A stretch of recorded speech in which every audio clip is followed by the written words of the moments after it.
So, new lesson tayo. Nagawa na natin, JA, yung pag-install ng, yung mga prerequisite. Mapansin mo, mahilig ako sa prerequisite, no? Hindi siya diretso.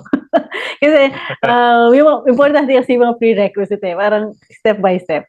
Ngayon, nagawa na natin yung analytics, tag manager, marunong na silang mag-install sa WordPress, sa campaign na. So, gagawin natin ngayon, gagawa na tayo ng mga conversion action. So, given na yung IT Creed yung ating test site, so meron tayong contact us page. Wag niyo i-judge yung page, hindi ito yung contact page namin. For lang to? testing For purposes. testing lang to. So, ginawa lang namin ng mabilis to ngayon.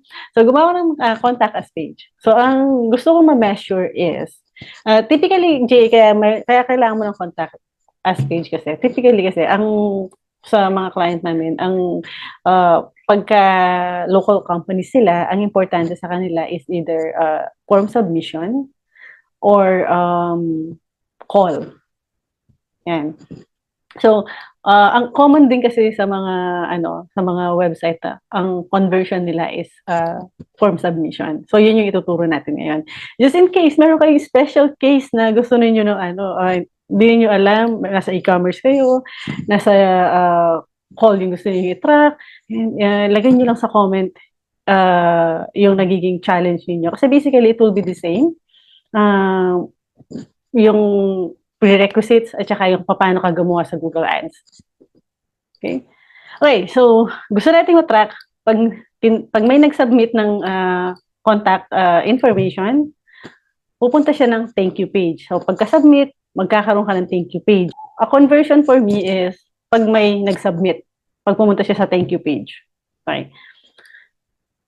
Ngayon, pupunta tayo dito sa Google Ads.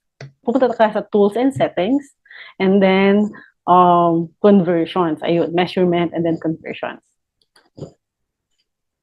Then, yung conversion action. So, website for us. So, yung website ng IT Creed.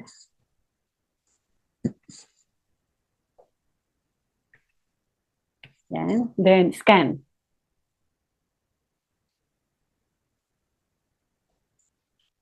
So, pag natapos siya mag-scan yan, ayan, gagawa tayo ng conversion action. Okay, so may mga predefined goal na. So, for us, since gusto ko is contact, ayan, pili ako ng contact. And then, so ito yung primary action at saka secondary action. So, may epekto. By default, pag gumawa ka ng conversion kay Google, by default, primary yung nakaselect. So, pansin mo kanina, nakatago siya. So, lahat yan primary. Pero, mga action kasi na hindi naman lahat ng action pare-pareho yung value, di ba? Say, for example, may client kami, electrical store. Ang action ng purchase or yung nag-checkout siya, gusto nila primary yun, pero yung nag-check lang siya ng location, nag-add to cart siya, add to cart is just secondary conversion kasi hindi pa final.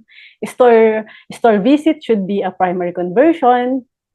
Call is just secondary conversion. Yan. So, the reason na may primary, secondary, kasi you're telling the algorithm na i-optimize mo yung conversion action ko. Lahat ng primary, doon mag-optimize yung algorithm. Say, for example, hindi naman pala ganun ka-importante ang call, tapos naka-primary siya. So, ang mayayari, what if madami ka nakukuha ang call, hindi naman yun yung priority ng client. Lahat ng priority ni client, tatanong mo to kay client ano yung action, ano yung goal niya. Which is, yun yung gagawin mong primary. So, madalas, pag nag-audit kami ng campaign, isa sa mga tinitingnan namin madalas is yung kanilang conversion action. Common na nakikita namin pagkakamali is lahat ng conversion naka-primary. Even yung mga hindi naman dapat naka-primary. So, kung hindi siya yung main goal mo, ilagay mo siya as secondary action lang. And doon tayo sa right, contacts and account default goal daw. So, ito kagandahan naman. Meron na bang mga pasuggest si Google? Suggest naman sa inyo, pag meron kang ginagawa na, alam mo yun, beyond dun sa, parang hindi normal. So, like for us, ayan, default goal, ipa-primary natin siya. I hope nalinawan ko yung primary tsaka secondary, JA. Naintindihan mo ba yung sinabi ko? O ginulo lang kita? I need to ask it. Confirm kung naintindihan ko nga. Kapag balik kasi, kunyari, sabihin natin calls, sinet ko yun as primary, pero hindi naman pala yun yung goal nila na main, yung gusto nila makuha. Mangyayari, mag-optimize for calls na hindi naman nila gusto. Hindi. So, kailangan i-ask yung client ano yung priority nila para yun yung isa-set as primary action. Ayan yun. Ayun. Basically, yung algorithm kasi, nag-optimize lang siya for primary conversion. Medyo mali pala yung pagka-explain ko kayo. Nag-optimize siya for primary conversion. Pagka secondary kasi yung secondary siya, yung hindi na-optimize niya ano yun.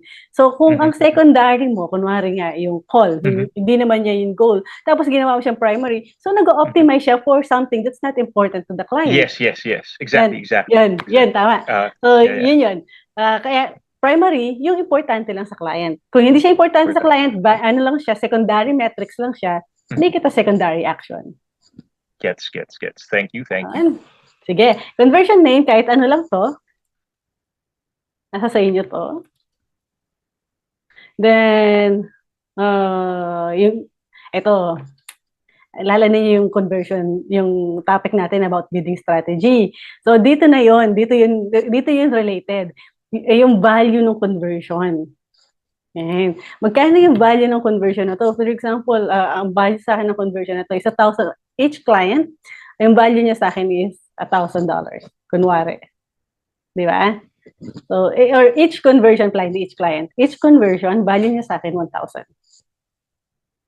Ayan. So, ngayon, kung itong contact us sa akin, ang value niya 1,000, what if yung isang goal na, kung pupunta tayo sa website, tingnan natin yung mga available dito sa website, no? Ito yung conversion value na dinidiscuss ko last time sa bidding strategy. Iba-iba yung value ng conversion for us. Say, for example, yung nag-book ng free consultation, baka yung value niya sa akin is 500 lang. Pwedeng ito yung primary conversion ko, tapos yung iba pang mga action dito na tinake nila, pwedeng secondary sila. Pwedeng yung value niya mas lower. Okay. So, for this one, sabihin natin na 1,000 yung value sa akin yan. Tapos, how many conversions to count per click? So, per click, parati namin ginagawa to, para unique siya, 1 lang. Hindi every time na mag-click siya, yung kinakount niya. Magiging bloated kasi yung number. Hindi siya so 1 lang, para unique.